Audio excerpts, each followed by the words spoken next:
کچھ ذمہ داریاں عائد کر دیں۔ ان ذمہ داریوں میں سے چند بنیادی ذمہ داریاں ایک رب تعالیٰ نے انسان کے ذمے بندوں کے حقوق لگا دیے اور دوسرے رب تعالیٰ کے حقوق ہیں۔ یہ دونوں حقوق انسان کے ذمے ہیں، انسان سے ان دونوں کے بارے میں مطالبہ کیا جائے گا، مواخذہ کیا جائے گا۔ بندوں کے حقوق اس لیے زیادہ اہمیت رکھتے ہیں کہ جب تک وہ حقدار کا حق آپ ادا نہیں کر دیتے یا آپ حقدار سے معافی طلب کرتے ہیں اور وہ آپ کو معاف نہیں کر دیتا، تب تک وہ حق معاف نہیں ہوگا۔ اس دنیا کے اندر بھی شاید اور کل قیامت کے دن بھی اس حق کے بارے میں آپ سے مواخذہ کیا جائے گا، مطالبہ کیا جائے گا۔ جبکہ رب تعالیٰ کے حقوق اس لیے زیادہ اہمیت رکھتے ہیں کہ حقدار جس قدر عظمت والا، شان والا اور قابل احترام ہوتا ہے، اس کی حق تلفی بھی اسی قدر بڑا جرم ٹھہرتی ہے۔ لیکن دوسری طرف اگر دوسرے نظر سے ہم دیکھیں تو رب تعالیٰ کے حقوق، رب تعالیٰ کی جب انسان حق تلفی کر دیتے، انسان رب تعالیٰ ہے حق ادا کرنا شروع کر دیتا ہے، تو اللہ رب العزت صرف انسان کو معافی نہیں کر دیتے بلکہ انسان کے گناہوں کو نیکیوں سے بھی بدل دیتے ہیں۔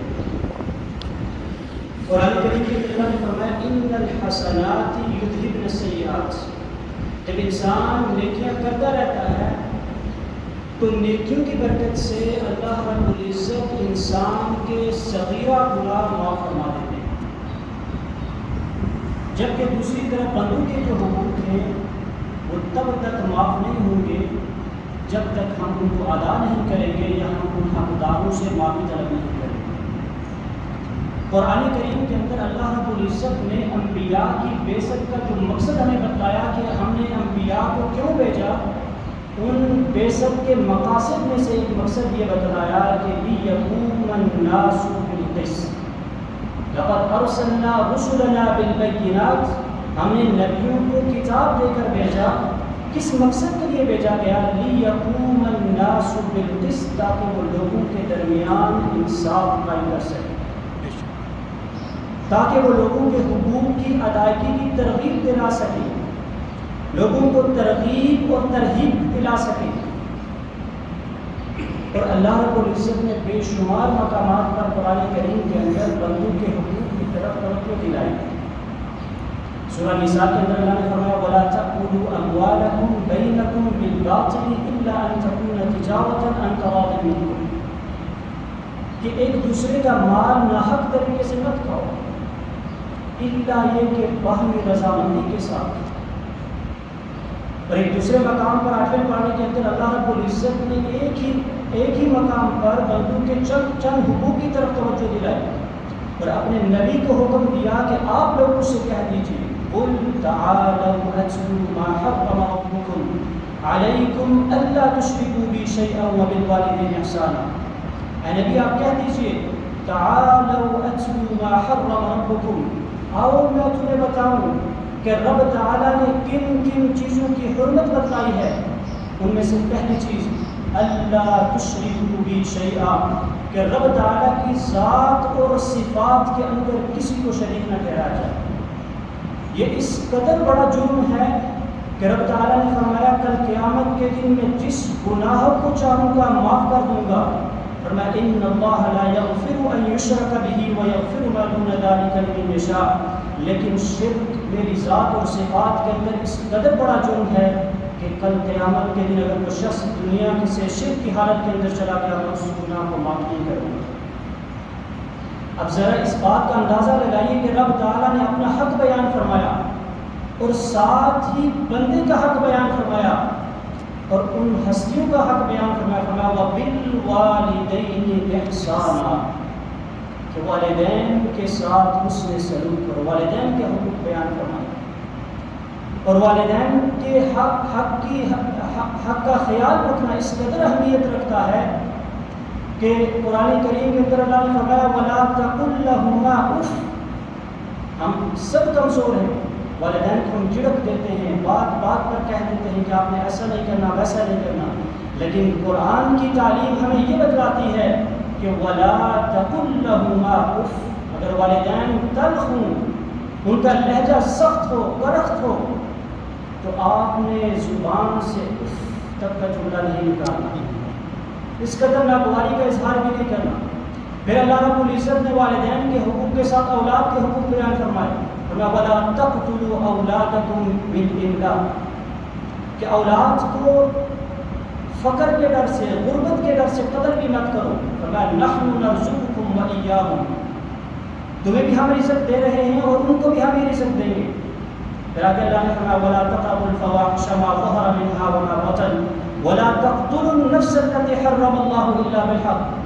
پھر اللہ رب العزت نے انسانی جان کی حرمت کو بیان فرمایا کہ انسانی جان کی عظمت کس قدر ہے، فرمایا کہ کسی شخص کو ناحق قتل کرنا کس قدر بڑا جرم ہے کہ رب تعالیٰ نے اس کی حرمت بیان فرمائی، اور آخر میں فرمایا ذَلِكُمْ وَصَّاكُمْ بِهِ لَعَلَّكُمْ تَعْقِلُونَ، رب تعالیٰ فرما رہے میں تمہیں تاکیدی نصیحت کر رہا ہوں، وَصَّاكُمْ وصیت کر رہا ہوں کہ لَعَلَّكُمْ تَعْقِلُونَ، تاکہ تم سمجھ سکو۔ اس کے بعد اگلی آیت کے اندر اللہ رب العزت نے یتیموں کے حقوق بیان فرمایا وَلَا تَقْرَبُوا مَالَ الْيَتِيمِ إِلَّا بِالَّتِي هِيَ أَحْسَنُ حَتَّى يَبْلُغَ أَشُدَّهُ، فرمایا یتیموں کے مال کے قریب بھی مت جاؤ۔ ہم تو موقع کی تلاش میں ہوتے ہیں، کہیں کو کمزور مل جائے، یتیم نظر آ جائے تو اس کے جان و مال پر ہم قبضہ کر لیتے ہیں، ان کو دبا لیتے ہیں، لیکن رب تعالیٰ نے ہمیں حکم دیا کہ ان کے مال کے قریب بھی مت جاؤ، الا یہ کہ وہ تصرف ان کے حق میں بہتر ہو، اس کے اندر ان کا فائدہ ہو، وہ اس سے مستفید ہوں۔ پھر آخر میں اللہ رب العزت نے فرمایا وَإِذَا قُلْتُمْ فَاعْتِلُوا، جب تمہیں بات کرنی پڑ جائے کہیں کسی جگہ پر تو ہمیشہ حق بات کہو، اگرچہ تمہارا قریبی رشتہ دار ہی کیوں نہ ہو، اس کے خلاف بھی بات کرنی پڑ جائے بات کرو۔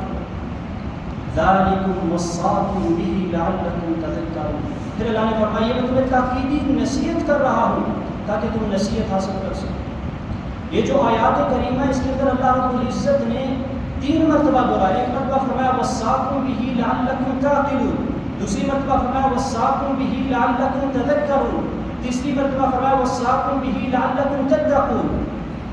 تینوں آیات اللہ رب العزت نے جب یہ حقوق یاد دلائے تو آخر میں اللہ رب العزت نے تاکیدی وسلم کا یہ معمول بیان کیا گیا، روایات کے اندر آپ صلی اللہ علیہ وسلم کی یہ عادت بیان کی گئی کہ جب بھی کوئی مردہ لایا جاتا، جب بھی کوئی میت لائی جاتی اور کہا جاتا کہ اس کے حق میں دعائے مغفرت کر دیجئے، اس پر جنازہ صلاۃ الجنازہ پڑھا دیجئے، تو اللہ کے نبی صلی اللہ علیہ وسلم جن کا لقب رحمت للعالمین ہے، پہلا سوال ہوتا حل علیہ دین، اللہ اس کے ذمہ کسی کا قرض تو نہیں، کسی بندے کا حق تو نہیں؟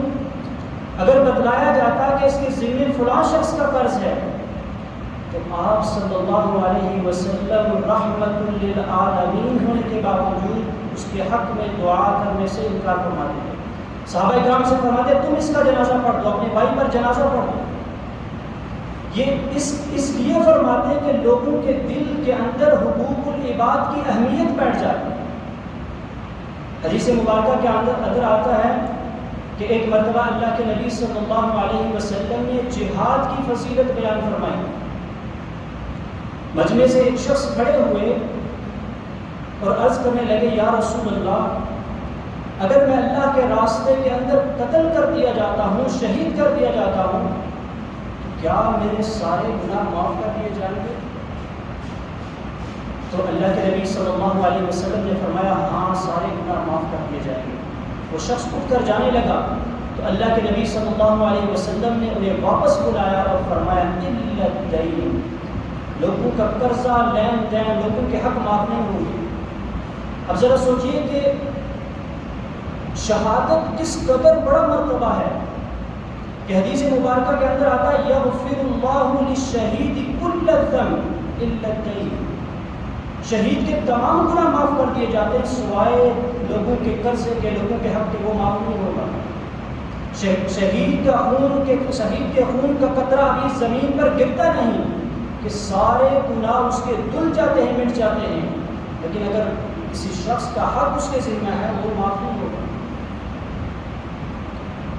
اور اللہ کے نبی صلی اللہ علیہ وسلم نے حجۃ الوداع کے موقع پر اس کی طرف خصوصی توجہ دلائی، اس کی اہمیت کو مزید واضح کیا کہ بندوں کے حقوق کی ادائیگی کس قدر اہمیت رکھتی ہے. فرمایا ان دماءکم واموالکم واعراضکم حرام علیکم کحرمۃ یومکم ھذا وفی بلدکم ھذا وفی شہرکم ھذا. میں تمہارا خون، تمہارا مال، تمہاری عزت ایک دوسرے کے لیے اسی طرح حرام اور قابل احترام ہے جس طرح یہ شہر مکہ مکرمہ تمہارے لیے قابل احترام ہے، جس طرح آج کا دن یوم عرفہ تمہارے لیے قابل احترام ہے، جس طرح یہ مہینہ ذو الحجہ تمہارے لیے قابل احترام ہے، اسی طرح ایک دوسرے مسلمان کا مال، اس کی عزت، اس کی جان تمہارے لیے قابل احترام ہونی چاہیے، اس کی حرمت تمہارے سامنے ہونی چاہیے. جس طرح ہم نماز کا خیال رکھتے ہیں، اہتمام کرتے ہیں، روزوں کا خیال رکھتے ہیں، بقیہ زکوٰۃ کا، حج کا اہتمام کرتے ہیں، اس سے بھی بڑھ کر ان کا اہتمام ہونا چاہیے، لیکن اس سے بھی بڑھ کر ہمیں بندوں کے حقوق کی ادائیگی کا بھی اہتمام ساتھ ساتھ کرنا چاہیے. اگر ہم نہیں کریں گے تو اللہ کے نبی صلی اللہ علیہ وسلم نے ایک موقع پر صحابہ کرام سے پوچھا، سوال کیا، اتدرون من المفلس، جانتے ہو مفلس آدمی کون ہے؟ تو صحابہ کرام نے عرض کیا المفلس فینا من لا درہم لہ ولا متاع، کہ ہم میں سے مفلس وہ شخص ہے، ہم مفلس اس شخص کو کہتے ہیں جو فقیر ہو، فقرا ہو، غریب ہو، جس کے پاس کچھ بھی نہ ہو. تو اللہ کے نبی صلی اللہ علیہ وسلم نے فرمایا یہ تم نے دنیا کے فقیر کے بارے میں مجھے بتلایا ہے، میں تمہیں قیامت کے دن کے اپنی امت کے فقیر کے بارے میں بتاتا ہوں. فرمایا ان المفلس من امتی من یأتی یوم القیامت بصلاۃ وصیام وزکاۃ، میری امت کا مفلس وہ شخص ہوگا جو کل قیامت کے دن لاکھوں نمازیں لے کر آئے گا، ہزاروں روزے لے کر آئے گا، ڈیروں اس نے زکوٰۃ ادا کی ہوگی، گویا نیکیوں کے انبار لے کر آئے گا، نیکیوں کے اس قدر پہاڑ ہوں گے، وہ سمجھ رہا ہوگا آج ان نیکیوں کے بدلے میں مجھے رب تعالیٰ کی خوشنودی، رضا اور رضوان نصیب ہو جائے گا، آج مجھے جنت مل جائے گی، رب تعالیٰ مجھ سے راضی ہو جائیں گے. لیکن دوسری طرف لوگوں کی لمبی لائن لگی ہوگی، لوگوں کی لمبی قطار لگی ہوگی، وہ کس لیے کھڑے ہوں گے کہ ان کی اس نے حق تلفی کی ہوگی. اور حدیث مبارکہ کے اندر چند حق تلفی کا بھی ذکر کیا گیا، اور میں کیسے اس نے حق تلفی کی ہوگی، میں وقت شتم ھذا، کسی کو اس نے گالی دی ہوگی. آج گالی دینا ہم کوئی معیوب بات ہی نہیں سمجھتے، بات بات پر ہم گالی دے رہے ہوتے ہیں، لیکن یہ اس قدر جرم ہے کہ کل قیامت کے دن اس کا بدلہ چکانے کے لیے ہمیں نیکیاں دینی پڑیں گی. اور آگے فرمایا وَأَكَلَ مَالَ هَذَا، کسی کا مال اس نے کھایا ہوگا، وَسَفَكَ دَمَ هَذَا، کسی کا خون اس نے بہایا ہوگا، وَكَذَبَ هَذَا، کسی پر اس نے بہتان لگایا ہوگا. تو ان جرموں کے بدلے میں اس کی نیکیاں دیتے چلے جائیں گے. فَيُعْطَى هَذَا مِنْ حَسَنَاتِهِ وَهَذَا، ایک وقت آئے گا کہ فَإِنْ فَنِيَتْ حَسَنَاتُهُ قَبْلَ أَنْ يُقْضَى مَا عَلَيْهِ، کہ نیکیاں تو ختم ہو جائیں گی لیکن حقدار ابھی بھی لائن کے اندر کھڑے ہوں گے. پھر نیکیوں کی جو صورت نکالی جائے گی، اس دن جو سکہ چلے گا، نہ تو سونا اس دن سونے کا سکہ ہوگا، نہ چاندی کا سکہ ہوگا، نہ پاؤنڈ چلے گا، نہ ڈالر چلے گا. اس دن جو سکہ چلے گا یا تو نیکی کا چلے گا یا گناہوں کا چلے گا. تو ان کی نیکیاں ان سب کو دے دی جائیں گی. تو جب نیکیاں ختم ہوں گی تو جو حقدار لائن کے اندر باقی کھڑے ہوں گے ان کے گناہ اس کے سر ڈال دیے جائیں گے. پھر اس کا انجام کیا ہوگا؟ ثم طرح فی النار، اس کو جہنم کے اندر ڈال دیا جائے گا. اللہ کے نبی نے فرمایا میرا وہ امتی جو نیکیوں کا پہاڑ لے کر جائے گا، وہ آنن فانن ان تمام نیکیوں سے وہ ہاتھ دھو بیٹھے گا اور اس کا ٹھکانہ جہنم ہوگا. تو ہم کوشش کریں جس طرح ہم حقوق اللہ کا خیال رکھتے ہیں، ہم حقوق اللہ کی اہمیت اپنے دل و دماغ کے اندر بٹھاتے ہیں، اسی طرح ہم حقوق العباد کا بھی خیال رکھیں. اور اللہ کے نبی صلی اللہ علیہ وسلم نے یہاں تک ہمیں بتلایا کہ کل قیامت کے دن اللہ رب العزت اس قدر انصاف فرمائیں گے. فرمایا لَتُؤَدُّنَّ الْحُقُوقَ إِلَىٰ أَهْلِهَا يَوْمَ الْقِيَامَةِ. قیامت کے دن ہر حقدار کو اس کا حق دیا جائے گا. اس دنیا کے اندر تو کوئی مظلوم ہے شاید اسے حق نہ مل سکے، لیکن قیامت کے دن ہر شخص کو، ہر حقدار کو اس کا حق ملے گا. یہاں تک فرما دیا حَتَّى يُقَادَ لِلشَّاةِ الْجَلْحَاءِ مِنَ الشَّاةِ الْقَرْنَاءِ. یہاں تک کہ اگر کسی بے سینگ بکری نے سینگ والی بکری نے کسی بے سینگ بکری پر ظلم کیا ہوگا تو کل قیامت کے دن بے سینگ بکری کو سینگ والی بکری سے بھی انصاف دلایا جائے گا. اس قدر انصاف اللہ رب العزت کریں گے. اور ہم پھر اس سے بھی بڑھ کر اشرف المخلوقات ہیں. اگر ہم کسی پر ظلم کریں گے، کسی انسان پر، تو کیا انہیں کل قیامت کے دن انصاف نہیں ملے گا؟ تو کوشش کریں کہ بندوں کے حقوق کی ادائیگی کا خاص طور پر خیال رکھیں. اور اس سے بھی بڑھ کر اللہ کے نبی صلی اللہ علیہ وسلم نے ایک دوسرے مسلمان کا جو آپس میں تعلق ہونا چاہیے، جو رشتہ اور ناطہ ہونا چاہیے، فرمایا مثل المؤمنین فی توادہم وتراحمہم وتعاطفہم.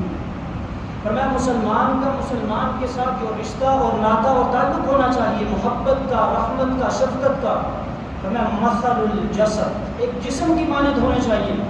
اشتکا عضو تداعی لہ سائر الجسد بالسہر والحمى.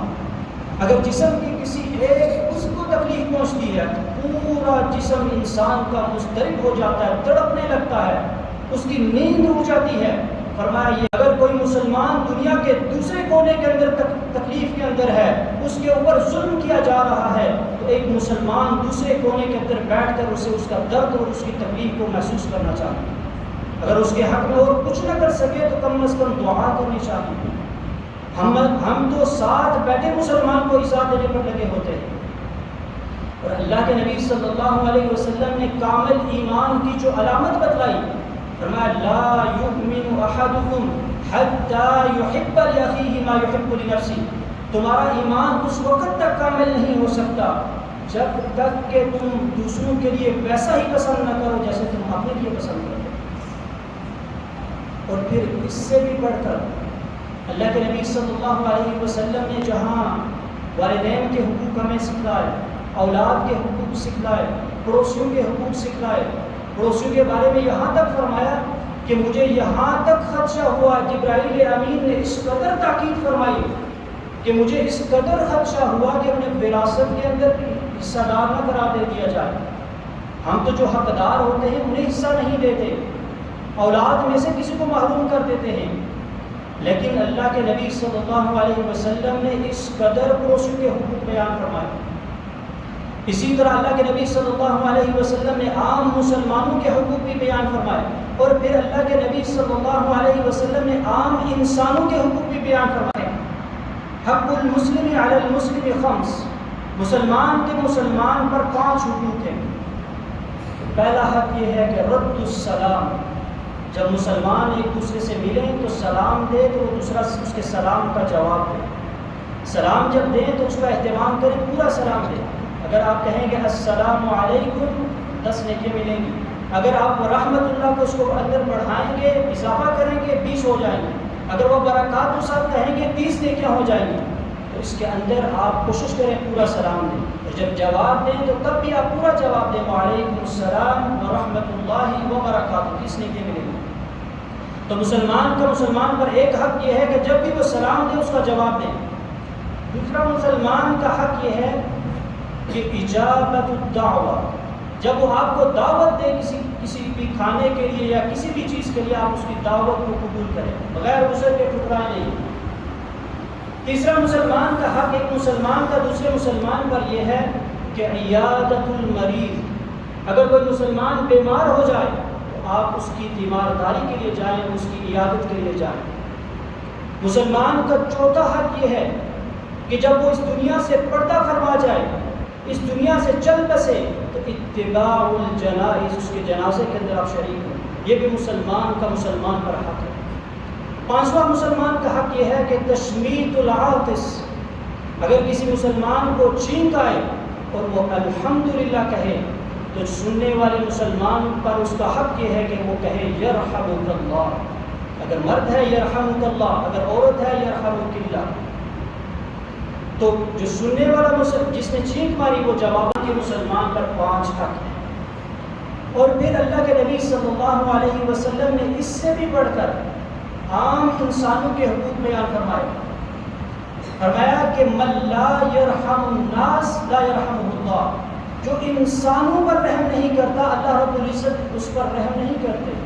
اس حدیث مبارکہ کے اندر اللہ کے نبی صلی اللہ علیہ وسلم نے اسلام کا لفظ نہیں استعمال فرمایا، مسلمان کا تذکرہ نہیں کیا، بلکہ فرمایا من لا یرحم الناس لا یرحمہ اللہ، جو انسانوں پر رحم نہیں کرتا. عام انسان جو بھی ہو، جس مذہب سے بھی ہو، جس نسل سے بھی تعلق رکھنے والا ہو، اگر آپ انسانوں پر رحم نہیں کرتے، رحم نہیں کرتے، رب تعالیٰ بھی آپ پر رحم نہیں کرے گا. تو میری پوری بات کا خلاصہ اگر میں 2-4 لفظوں کے اندر آپ کو بتلاؤں تو جس طرح کہ ہم حقوق اللہ کا اہتمام کرتے ہیں، حقوق اللہ کا خیال رکھتے ہیں، اس سے بھی بڑھنا چاہیے. اور پھر حقوق العباد کے اندر بھی تمام جتنے بھی میں نے چند باتیں کی ان میں سے ہر ایک الگ الگ عنوان ہیں. والدین کے الگ حقوق بیان کیے گئے، اولاد کے الگ حقوق بیان کیے گئے، پڑوسیوں کے الگ حقوق بیان کیے گئے، اعزاء و اقارب کے الگ حق بیان کیے گئے، عام مسلمانوں کے الگ حق بیان کیے گئے، پھر اس سے بھی بڑھ کر عام انسانوں کے الگ حق بیان کیے گئے. تو ہمیں کوشش کرنی چاہیے، ہمیں ان حقوق کو سیکھنا چاہیے اور ان حقوق کی ادائیگی کا اہتمام بھی کرنا چاہیے.